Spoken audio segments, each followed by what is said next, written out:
నీ దగ్గర ఉన్నది ఏదైనా శ్రేష్టమైనది ఉందా? ఉంది. ఏంటది? నా కుమారుడే. ఇప్పుడు అంటాడు, కుమారుణ్ణే ఇచ్చాను కదా మీ కొరకు, సమస్తము నేను ఎందుకు ఇవ్వను అంటే, మనం అడిగేది ఎంతవరకు అడుగుతాం? ఆరోగ్యం ఇవ్వు, ఆర్థిక సమృద్ధి ఇవ్వు, ఉద్యోగం ఇవ్వు, వ్యాపార అభివృద్ధినివ్వు, మంచి భవిష్యత్తునివ్వు, సంతోషం ఇవ్వు, కుటుంబంలో నెమ్మదినివ్వు, ఇంతవరకే మనం అడుగుతాం.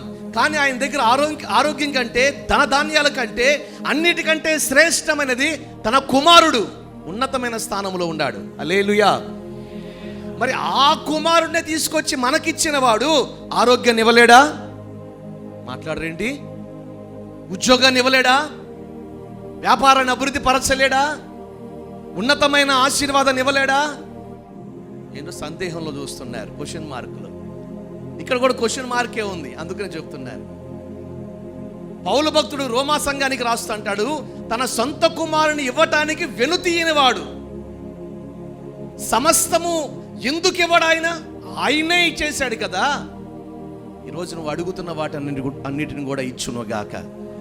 నీకు కావలసిన ఆరోగ్యం ప్రభు ఇచ్చునుగాక. నీకు కావలసిన ఆర్థిక సమృద్ధి ప్రభు ఇచ్చునుగాక. నీ కొదువులు కరువులు ప్రభు తీర్చునుగాక. నీకు కావలసిన సమాధానం ఇచ్చునుగాక, సంతోషం ఇచ్చునుగాక, జ్ఞానం ఇచ్చునుగాక, అభివృద్ధిని కలుగు చేయునుగాక. నువ్వు ఎదురు చూచే ప్రతి ఈవి తన ప్రియ కుమారుని ద్వారా మనందరికీ దయచేయునుగాక. చప్పట్లు కొట్టి గట్టిగా స్తోత్రం చెప్పండి. హల్లెలూయా, హల్లెలూయా.